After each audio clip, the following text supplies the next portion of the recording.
Welcome, everyone, and thank you for making time to join us today for a little bit of tax policy discussion.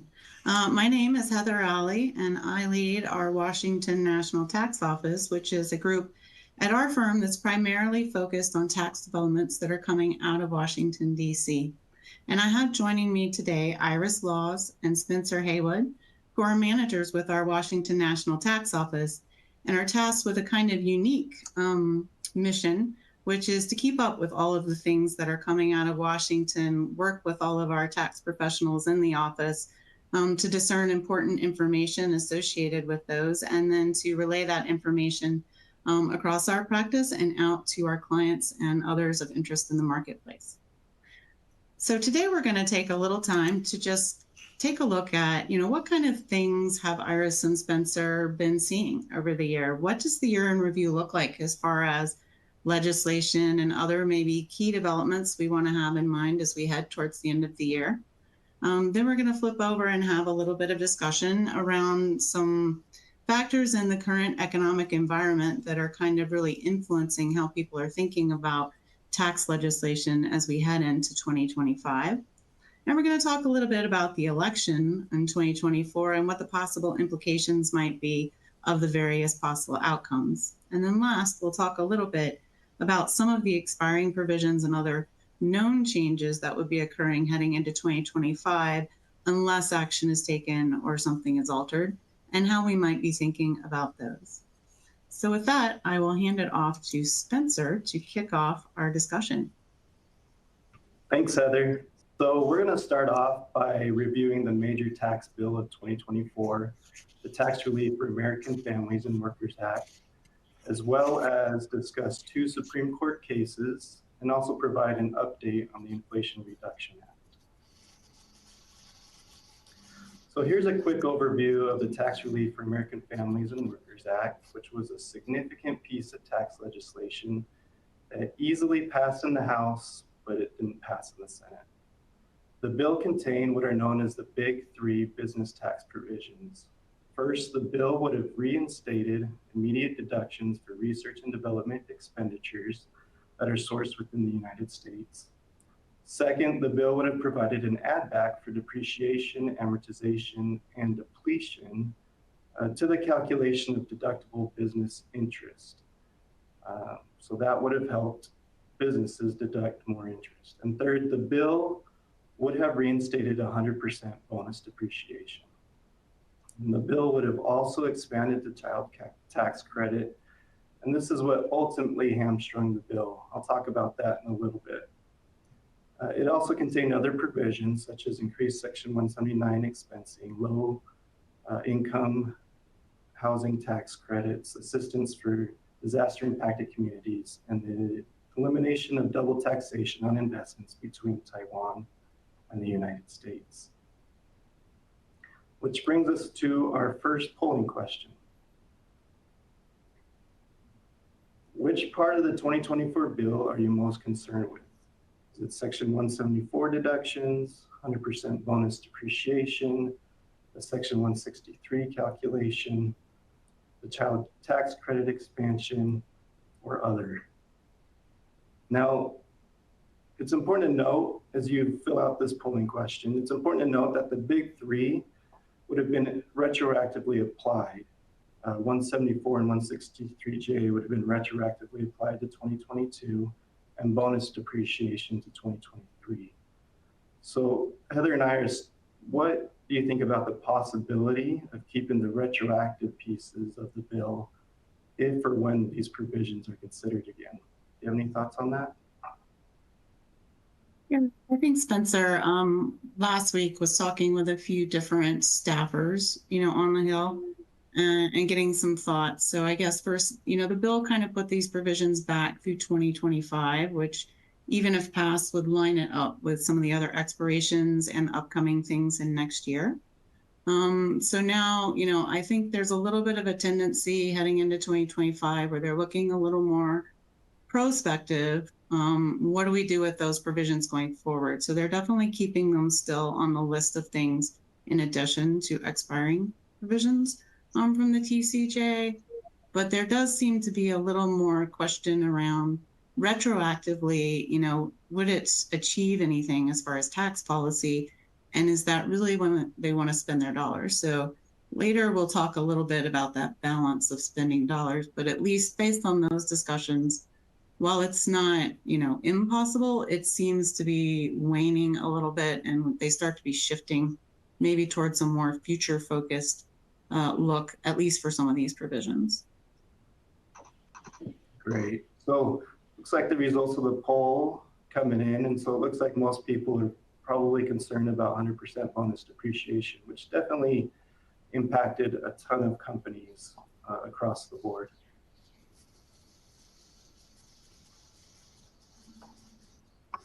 Okay.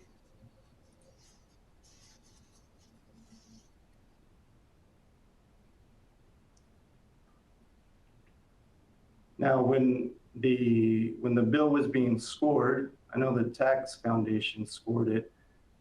Section 174 was the most expensive part of the bill, followed by 100% bonus depreciation. So I think in terms of what affected most companies was probably 100% bonus depreciation, but in terms of dollar amount, probably Section 174 had a huge impact. A lot of companies involved in R&D expenditures. Yeah, and I would just comment, Spencer, based on results, companies that have feedback or input, to consider voicing that. We have working groups going on currently on the Hill, as well as other ways to communicate.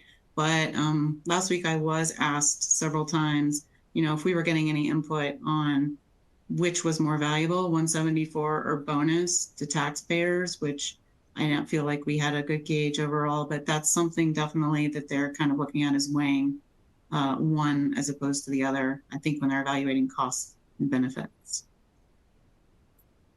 Great, thank you. So moving on now to the ERC, the Employee Retention Tax Credit, and how this bill was funded. So when the CBO scored the bill, it was by and large tax neutral, and this was done through an early termination of the Employee Retention Tax Credit, which would have been retroactive back to January 31st, 2024.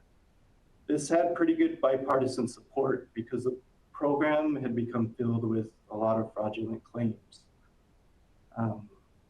There has been some debate, though, whether or not this is a legitimate source of funding.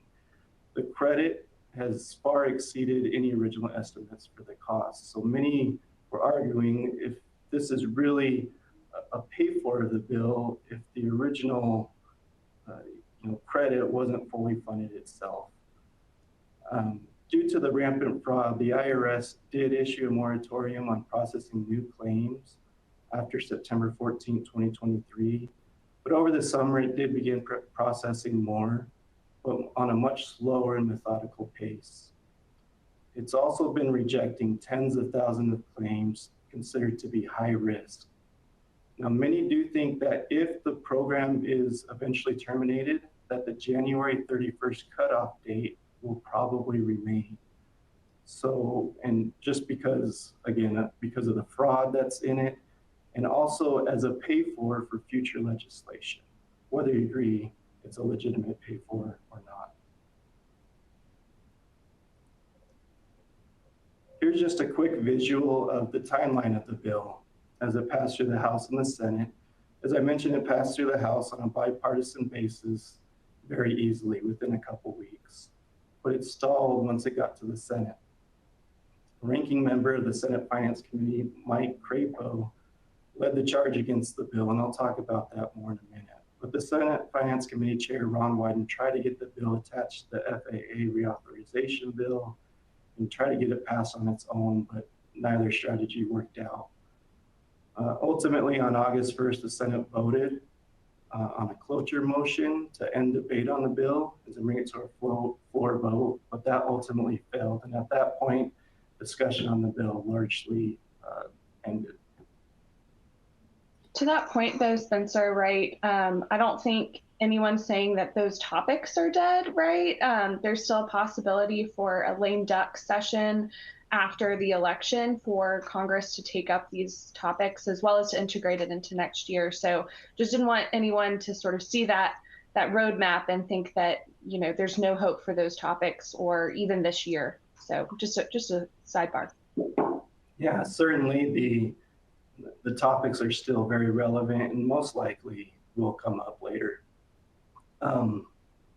As far as some of the roadblocks that the bill ran into in the Senate, one, again, Senator Crapo felt like he wasn't really included in the decisions. It was largely negotiated by House and Ways Committee Chair Jason Smith and Senate Finance Committee Chair Ron Wyden.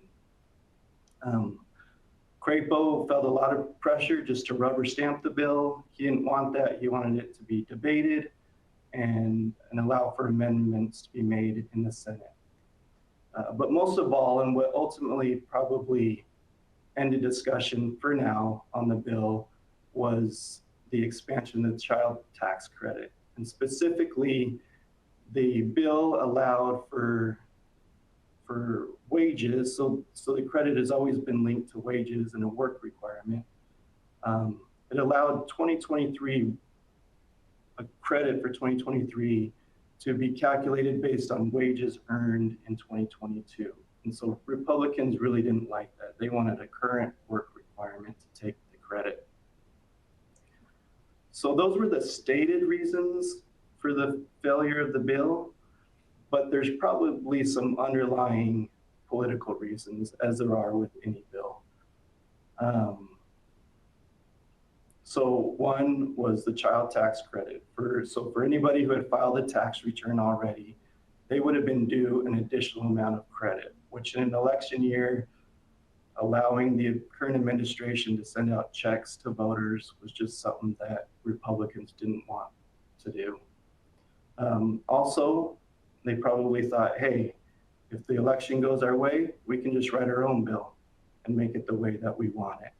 And then there was a lot of competing priorities among legislatures, such as funding for Ukraine and border security funding. So the election is really going to impact what is or isn't done with these provisions of the bill during the lame duck session. If one party assumes control of Congress and the White House, then whichever party that is may want to just write their own bill instead of having a bipartisan bill. On the other hand, if there remains divided government and the election concerns, we're past those, then possibly the parties come together and pass something, since there's a lot of big issues that have bipartisan support in the bill. Alternatively, we could also see just individual pieces stripped out of the bill and voted on, such as Taiwan tax relief and disaster relief, especially in light of the recent hurricane and other natural disasters. Let's turn now to a couple major Supreme Court cases that affected the tax world. The first being Moore versus the United States. In Moore, the Moores were challenging the mandatory repatriation tax, which was a one-time tax passed in the Tax Cuts and Jobs Act on earnings held in a foreign corporation. The Moores argued since they never pulled cash out of the corporation, that they shouldn't be taxed on the income. So really what the core issue of the case is whether or not the government can tax income that's not been realized by the taxpayer. In the context of this case, realization really means, has the taxpayer received cash? Many people are watching this case very closely for a couple of reasons. One, the pass-through tax theory of taxing income of a business operating as a pass-through entity, for example, a partnership or S corporation, regardless of cash distributions, has been around for a very long time. Like, this case could have changed that.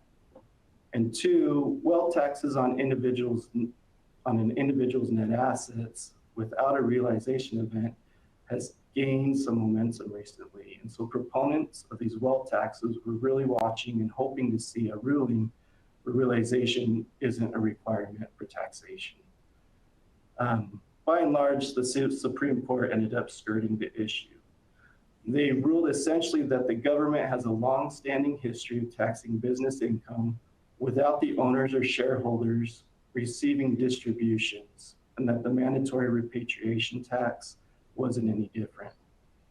The Supreme Court didn't really dive into the 16th Amendment or make a landmark ruling on a realization requirement. In fact, it's explicitly said this decision does not attempt to resolve the parties' disagreement on whether realization is a constitutional requirement for income tax. So that debate is something to be looked for. If and when wealth taxes ever get enacted, they'll probably be challenged, and we might see a more direct interpretation of the 16th Amendment and whether or not realization is necessary for taxation. The second case was Loper-Bright. In Loper-Bright, the Supreme Court overturned the Chevron doctrine. So the Chevron doctrine is basically where agency rules are giving deference when implementing legislation. So when Congress writes tax legislation, they typically write a framework and provide, what the goals are, what the intent of the legislation is. But they leave all the actual implementation and all the rules to federal agencies that are enforcing the laws. So the laws often have holes and ambiguities in them. The Chevron doctrine, which has been in place about 40 years, basically says that if the rules that an agency writes are reasonable, then the court should give them a sort of priority status or deference. So the Supreme Court did away with that way of thinking. Now courts are required to be more interpretive of the laws.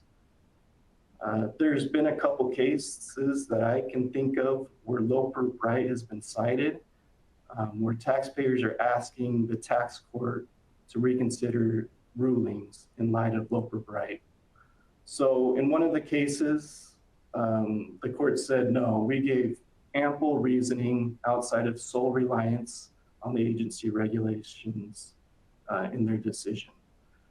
The other case said the opposite. They said, yeah, our ruling was in large part based on the Chevron doctrine, so maybe we need to look at this again. So what this really means for taxpayers is it really opens it up for taxpayers to be able to challenge IRS rules in court. Yeah, Spencer, that one is gathering a lot of interest. And, I think some of the commentary in the Supreme Court decision maybe helps us understand what they're going to be looking at. Was guidance fairly contemporaneous with the statute? Was there a specific delegation by Congress? How much reasoning is given for it in the interpretation? But, subsequent to Loper-Bright, there was a recent case, Varian Medical, which dealt with some differences in dates around provisions in the TCJA. So, anyone kind of looking to where it looks like the court's heading might want to take a look at that case. It's a tax court case. And, they kind of walk through the fact that the regulations say one thing and are trying to kind of effectively plug what they see as a hole or almost an error in the statutory language. And they look through, what gets precedence, what takes priority, the statutory language. They look at the terms and things in other sections and how they're implemented and how the code comes together as a whole. So that's a really great case for people to start looking at as they're evaluating these things. The other thing I would say is, in talking again with various staffers on the Hill, they're aware of this case very much, and they're trying to figure out what that means as far as Congress responsibility and how Congress now needs to approach legislation. So it's a big deal from a legislative standpoint as well. Perfect. Thanks, Heather. Iris, do you want to talk about the IRA?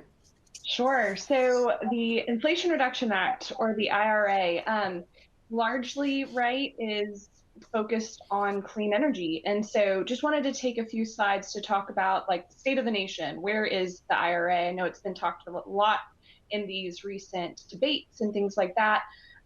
This chart just really shows that there is an upward trend in American investment in clean energy. So obviously, it's not 100% sure we can say that all of that is attributable to the IRA, right? There could be macroeconomic effects, social trends, that kind of thing that also affects it. But regardless, we are seeing an increase in American investment. So, there are a lot of discussion right now about what's going to happen with clean energy, with some of the credits and incentives that go along with the election, specifically in 2025 legislation. It is important to note that some of these clean energy credits are not new. They were here before the IRA was a thing. So whether it's an investment tax credit for a solar panel or a wind turbine or that kind of thing, largely the industry's opinion is that those kind of things will stay intact regardless of kind of what happens with the IRA. I did think that this visual was an interesting point to make. So if you look at this, this is basically showing where the most clean energy investment is occurring in the US and who leads those districts from a political perspective. And so we are seeing, obviously, that there is a good mix, right? So there is a good number of Republican-led states and districts that have benefited from the IRA itself. So whether that enters into any of the compromise and discussion within 2025 is yet to be seen. I did want to put a little bit of highlight as we are coming to the end of the year of some key dates to pay attention to if you are considering investing in clean energy or have been investing in the past. I think probably the first is the most important. So the investment tax credit and the production tax credit are two of the more widely pursued credits. So that is, again, you buy a solar panel and you're either just getting a credit for the cost that you pay or the amount of energy that you produce, right? And so this seems like a very technical change. The credit that you're getting used to be under Section 48 and 45, and now it's under Section 48E and 45Y starting in 2025. Like, that seems like a very technical change, but really what is happening is that it's a change in requirement as well. And so for some of the more, not necessarily for solar or wind, but for some of the other clean energy types, there is going to be a higher bar. You're going to have to get different analyses done and make sure that the greenhouse gas emissions are at zero in order to claim the credit there. So that's kind of something really to think about and reach out to your Forvis advisor if you're considering that. There's a slew of different changes that specifically towards EVs and fuel, but one that I did want to draw your attention to was the 45L credit. For those in the audience who are my real estate friends, you're probably familiar with this credit that is on a by dwelling unit basis. There is going to be a different requirement standard that's implemented in 2025 there. So something to take a look forward to. With that, I'll hand it over to Heather. Okay, thank you. I guess one comment on the credits. Recently, there seems to be some focus, not just on the credits themselves, but around ability to utilize the credits in relation of timing of guidance from the IRS and other factors. So, again, talking to people on the Hill, I've started receiving some questions about, are taxpayers actually getting guidance quick enough to utilize these credits? So I'm not sure to what effect they're factoring those into decisions as we go forward into 2025, but it does seem to become a little bit of an area of focus, is just ability to utilize what's already there. Thanks. All right, so I think we're just going to take a moment to talk about a particular thing in the current economic environment. So the CBO had previously put out its economic outlook for the next 10-year period. And I think really this slide is one that, is helpful to me as an accountant. I think we talk a lot about running deficits. We talk about percentage of GDP. I do much better with numbers. And I think, once I was looking at these slides and starting to discuss them with people, I could see a little clearer what I think, the driving concern is and the level of the concern. So in particular, if you take a look, at the billions of dollars columns there, And that kind of line almost towards the bottom, where it's talking about net interest, which you can see as early as next year, net interest starts to overtake other buckets of spending pretty soundly. So you can see the net interest is compared to either bucket of the discretionary spending. So it's at that point overtaken defense spending. As far as spend, you look up at some of the non-discretionary type spending. It's overtaking, buckets of those. And so I think there is what we're having the concern. If you look towards 2034, it's really kind of grown to an unmanageable number. And so, the CBO does take into account the idea that here is what the spend is projected to be. And so it does project continued borrowing, although it did project decreasing rates starting actually in 2024. So it's not that they're applying super high rates, but they are considering that we would do additional borrowing. So, one of the things that is coming up quickly here as we get towards year end is a debt ceiling decision to be made by Congress, and I'm sure will be a big focus. For a period of time, there was an agreement to suspend the debt ceiling.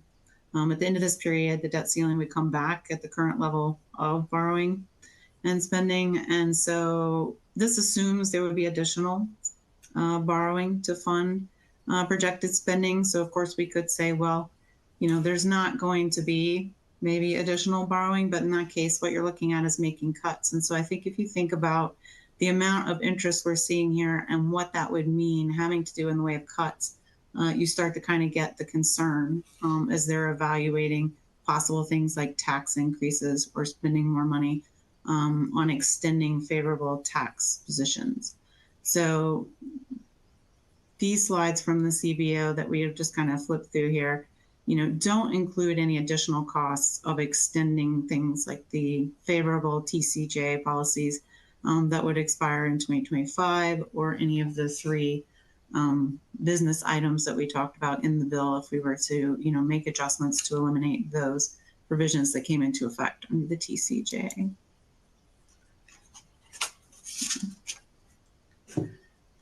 So I think, again, this is just kind of showing the continued borrowing and growth if we were, to continue on the current trend. So we did just talk about, if we left the ceiling in place, what that would mean in the way of cuts.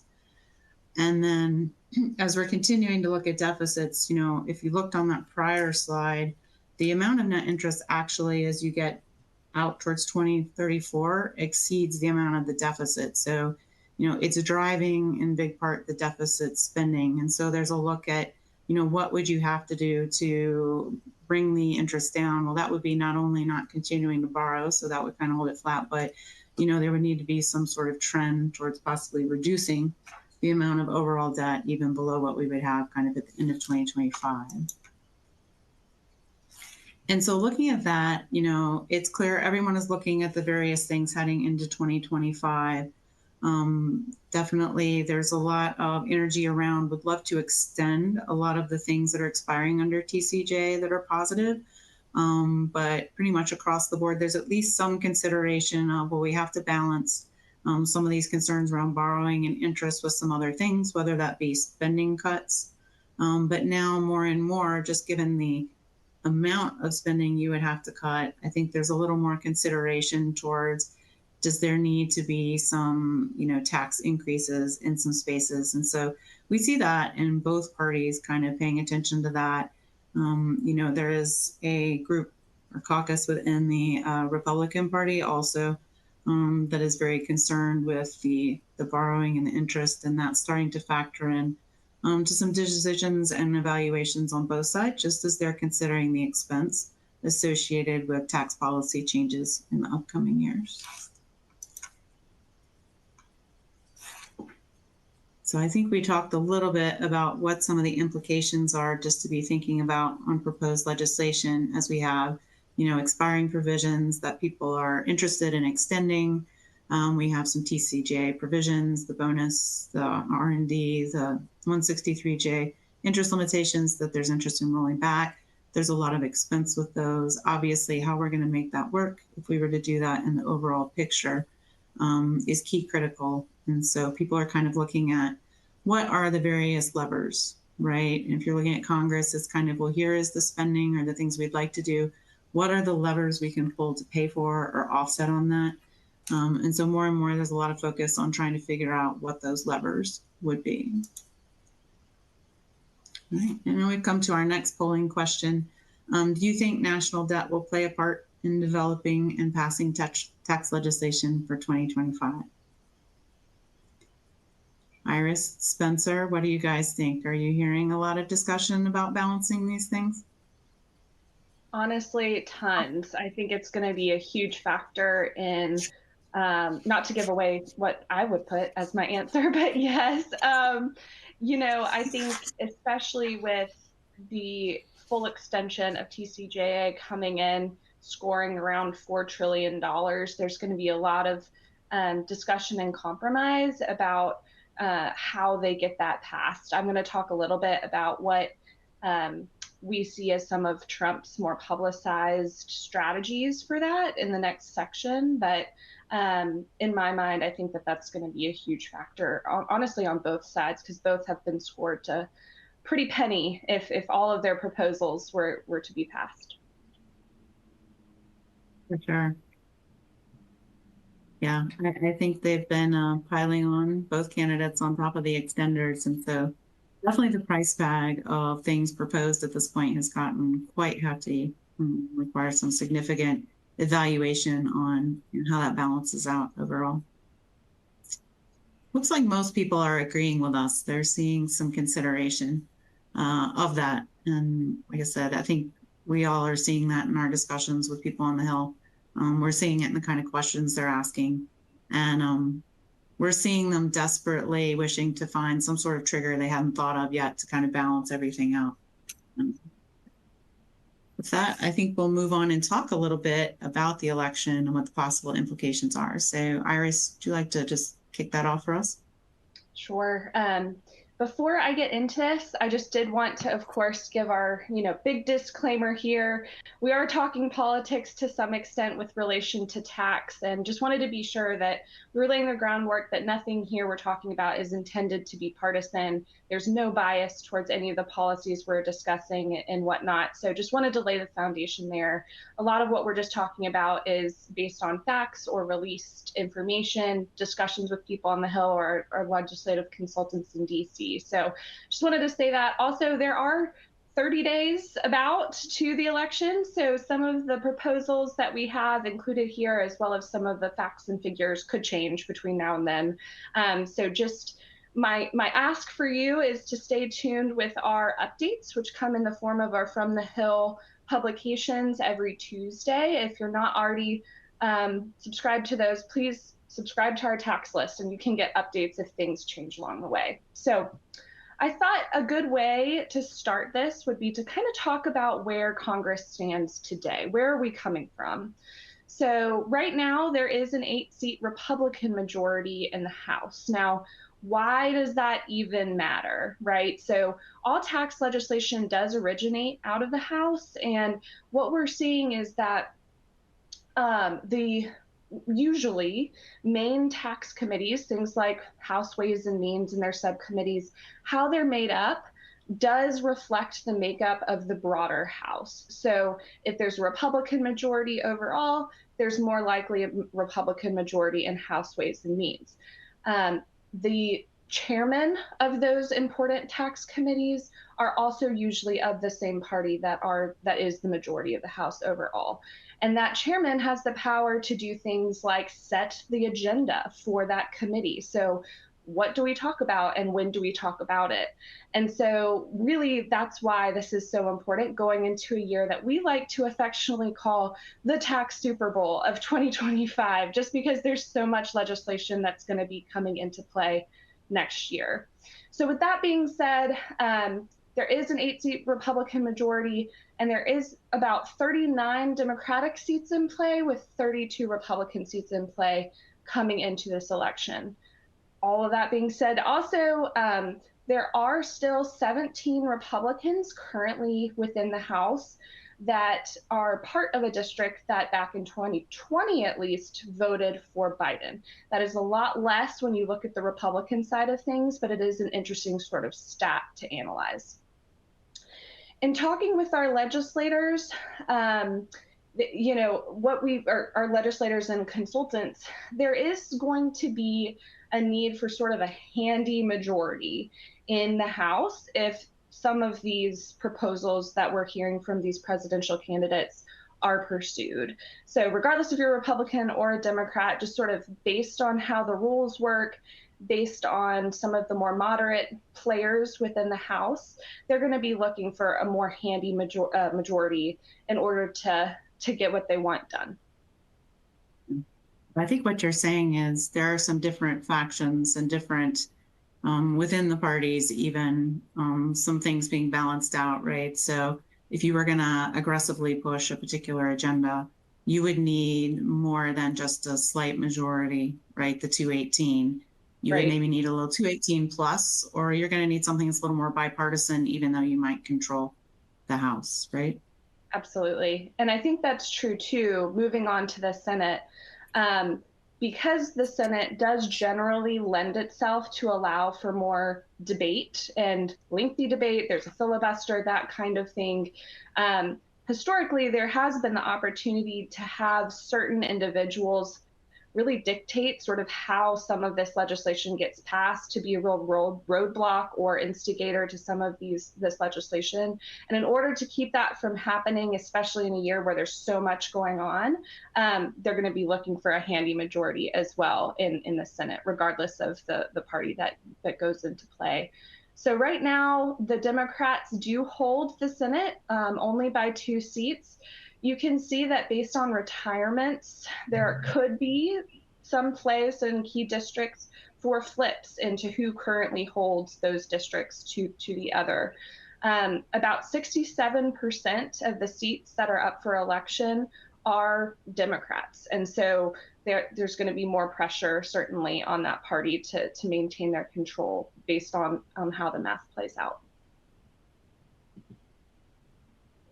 I think maybe, Iris, we could, go ahead. Sorry to interrupt, just considering in the Senate, one party doesn't need 60 votes in the Senate to pass any sort of tax or revenue generating legislation, right? So those things can go through a process of reconciliation, which doesn't require the supermajority vote in the Senate. Yeah, there's definitely different strategies. Go ahead, Heather. No, I was just going to agree. Yeah, in the Senate, you really only need a majority. The key, as Iris was commenting, there is usually a lot of debate, and that's the intended purpose of the Senate.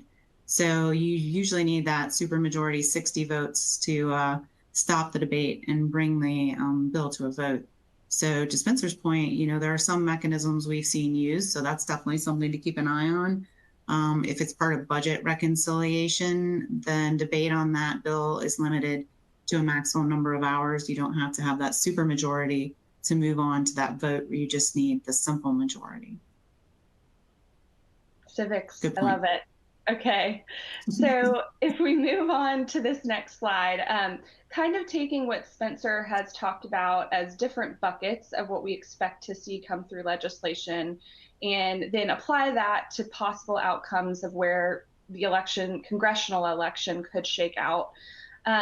When I say divided government, I mean that perhaps there's one house of Congress in a majority of a different party than the other house of Congress that could be different from the president. So we don't have what we're calling a sweep, as in all of Congress and the president are of one party. So that's just what I mean by these different columns. If we look at the Tax Cuts and Jobs Act, TCJA, I think if there is a divided government, it's going to largely be a math problem. I think they're just going to have to deal with compromise in some ways and see to what extent some of these different policies are extended. And then that is sort of reflected differently if there was a Republican sweep. And so this TCJA was passed when Trump was president. And so, he continues to discuss this full extension being a priority of his. And so that is opposed to how Harris has talked about the extension of TCJA. And really what she has said is that she does not want to increase the tax burden on individuals under $400,000 of income. And so inevitably how we're interpreting that is that she would extend some of the TCJA provisions for those individuals within that income set. So it really could be different just depending on who's in power in Congress, who's in power in the White House, and the priorities of those different groups. The child tax credit is an interesting one. As Spencer discussed, it was sort of the main roadblock in our view of the current passage, at least in the Senate, of the 2024 bill. And so if there was a divided government, we can see some of that, back and forth between the House and the Senate, which probably will happen with most of the legislation anyways. But if there were a Democratic sweep, then Harris again and those in the Democratic Party have been very publicly supportive of a full extension and permanence of the CTC. The last row, I sort of have the same because across scenarios, because all of the business provisions, the big three, I guess, 174, which is the R&D capitalization, our interest limitation change, and 100% bonus within the 2024 bill. There has been large bipartisan support for that. And so really it's just going to be how are these incorporated into new bills, or is it passed in lame duck in some form or fashion once the election occurs? Any comment there, Heather?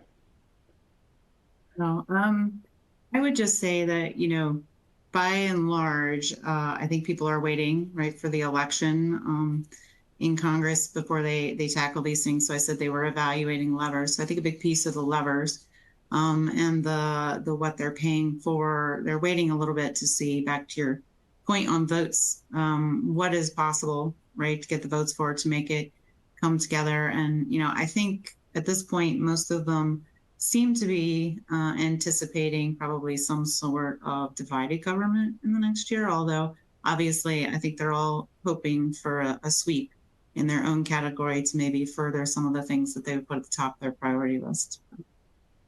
Great. A lot of unknowns.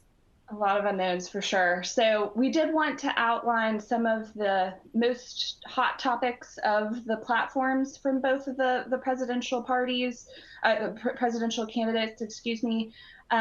We've talked about some of these just throughout, so I'm going to highlight a few new ones. The first being tariffs. So Trump has been very vocal about wanting domestic manufacturing and bringing domestic manufacturing jobs. Also, there is again, that $4 million price tag on complete extension of TCJA, and tariffs is one of the ways that he is proposing to accomplish those goals. So he has discussed a 10% baseline on all goods with 60% on Chinese goods. And that is, up for debate on whether that would be able to cover everything that he's proposing. But regardless, that is something that he continues to discuss, as well as J.D. Vance continues to discuss as well.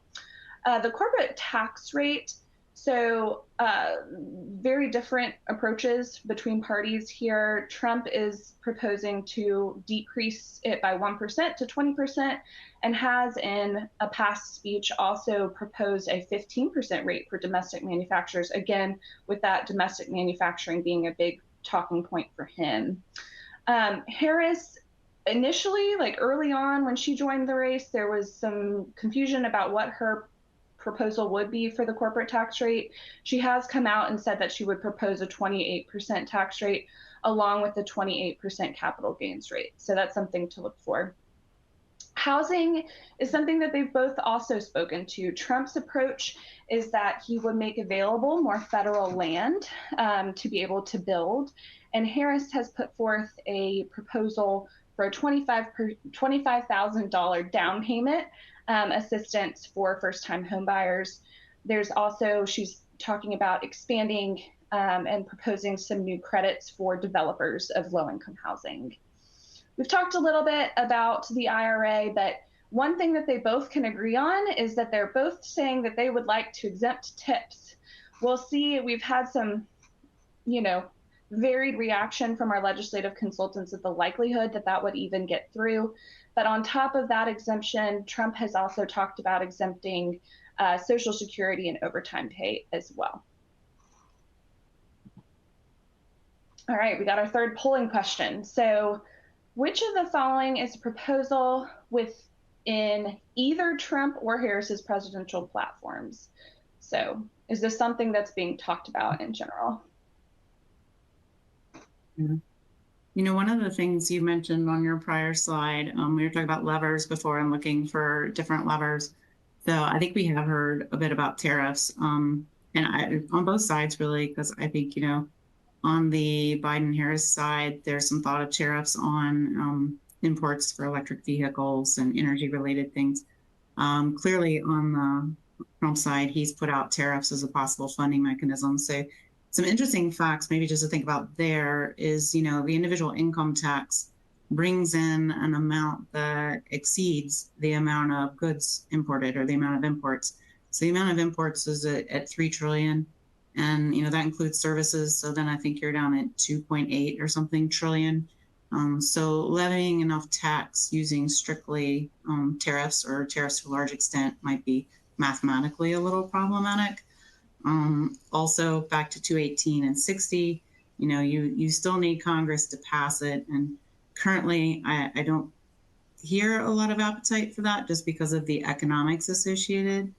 And then the other thing that's frequently brought up on that side is that, the TCJ or the Joint Tax Committee, not the TCJ, the Joint Tax Committee is the official scorer for everything. And that, under their rules, tariffs would never be scored in as a funding source. So, possibly there's implementation of tariffs and then there's some kind of passing on the other side of something separately that people feel comfortable with. But generally, you wouldn't be able to see those as an offset or a revenue raise when you're considering the tax bill. So maybe just some facts for people to keep in mind in that area, because that's kind of a new area we haven't heard about in tax policy before. Great. All right, we're going to move right along. So I'm going to slide through these a little bit in the interest of time, but just wanted to highlight that there have been, Harris historically has put out some tax policies that are different than what she's proposing now. So I thought it was interesting to sort of give some background into where she's come from with what she's put out in the world of tax policy. So again, I think that the one that gets a lot of airtime is this Lift the Middle Class Act back from 2019. It is not currently what she's proposing, but it was a $6,000 refundable credit for certain individuals. That was scored back in 2019 to have a $3 trillion price tag. So not something that she currently has, but gives a little insight into maybe where her background has been. When we talk about funding, we have talked about most of this now, so I can probably go through this one pretty quickly. But again, tariffs, what are the funding mechanisms that we're talking about as possibilities for Trump? We're talking about tariffs, we're talking about clean energy and scaling back some of the incentives included within the IRA, scaling back funding of the IRS specifically. And then also that SALT cap, which is the $10,000 cap of what individuals can take on their returns for state and local, would be extended, could be a possibility as well. So moving on from that, I'm going to hand it back over. Thanks, Iris. Go ahead, Heather. No, go ahead. Okay. Let's look ahead to what 2025 has in store for us. So in 2025, the immediate focus is going to be on deadline-driven legislation. So on January 1st, the debt limit expires. Now the Treasury can employ some extraordinary measures to keep things moving, but this is something that Congress is going to have to deal with very early on in the year. Also, as we've mentioned several times, the expiring provisions of the Tax Cuts and Jobs Act, which expire at the end of 2025. I'll talk a little bit more about that. and then the fiscal year 2025 government spending. Of course, something we run into every year. Currently, there's a continuing resolution that was passed extending government funding until December 20th, I believe, of this year. So, you know, if appropriations aren't passed in December, we could see another continuing resolution pushing that into 2025. Now, talking about TCJA, the CBO, as we've mentioned, has estimated that extending TCJA provisions just as they are would increase the deficit by over $4 trillion over 10 years. There are some provisions that decrease taxes, some that increase taxes, but overall, individuals and businesses would expect to see a tax increase. So this slide just shows a quick, simple example of a taxpayer that earns $100,000 and takes the standard deduction, what the impact might be for somebody with that single with no dependents, about $2,600 increase, single and one dependent married filing jointly. So, and that's something you could think about and scale up. If your income is $200,000, $400,000, $1 million, the tax increase is probably going to be pretty significant.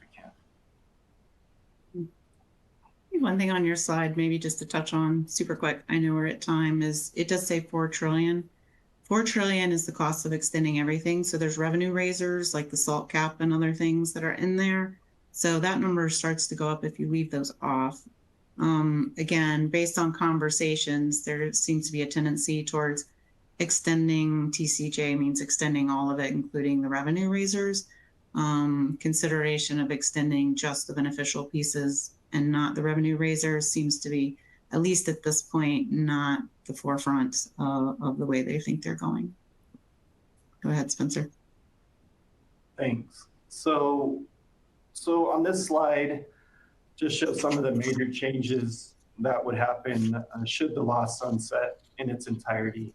So I won't go through all these details, but just the top two are ones that you hear a lot about and seem to have some of the most significant impact to taxpayers. First, Section 199A, which is a pretty large deduction for individual taxpayers on the income through the businesses that they own. And then second is the estate and gift tax exemption, which is historically high right now. It's never been even close to this high as far as the dollar amount that can be exempted from estate taxes. So for an individual taxpayer, right now, it's going to cut roughly in half from about $14 million to somewhere between $6 and $7 million. So there's some planning that can be done right now to take advantage of that higher exemption amount. And then there's a few other credits. Again, I won't go into detail on this, but these credits are also expiring in 2025. So if this is something that you've been accustomed to claiming, just be aware that they are expiring. That's the employer paid family leave credit, the new markets tax credit, and the worker opportunity tax credit. Well, I would be remiss if I didn't put out a shameless plug to one of our resources that we're going to have available after the election. If this is the kind of thing that interests you and you want to take a deeper dive into 2025 post-election, we're going to have a policy guide that's going to be available for download out on our website. And so it'll be an FAQ document, so hopefully a little easier to digest, but we'll have past 2 slides, strategies to employ for them, things about, hey, we have a bill that's out. How do we know whether it's something to pay attention to or to actually plan around for my business and my family? So just a shameless plug to keep an eye out for that policy guide that'll be out probably mid-November after the election. Thanks, Iris. Which brings us to our last polling question, which is, would you like to be contacted by a Forvis Mazars professional to discuss any of the topics covered in the webinar today? So as you fill out this question, I'll just reiterate the planning for 2025, especially estate planning. So regardless of the exemption that's scheduled to be cut in half, estate planning is always an important and good thing to have completed, but it's especially important considering the high exemption that we currently have. Now, something unique to this extension than maybe compared to some of the other expiring provisions is that you can lock in this higher exemption amount before it expires. So now that takes some time. It takes some tax planning with tax advisors. It takes legal documentation with attorneys. So we really recommend that if you don't have a good estate plan in place that takes advantage of this exemption, that you reach out to our professionals and they can help you get something in place. And with that, looks like we might have a couple minutes for questions. Oh. Heather, Iris, if you've seen any come through that. I know we have a good number of questions coming in, and they're all things that we definitely want to address. So, you know, Heather and myself and Spencer, we will be going through those and getting back to you with sort of our thoughts. Again, a lot of this is all just based on what we're hearing from the Hill, what we're hearing from our legislative consultants, things that we've been reading, and facts and figures from studies that we've sort of combed through. So we'll try to take our best at some of these questions that we're seeing. We're so happy that y'all are interested, and yeah, we'll get to you shortly. But I think we've hit all of our CPE questions at this point. Heather, do you have any other thoughts you want to add before we sort of send them on their way?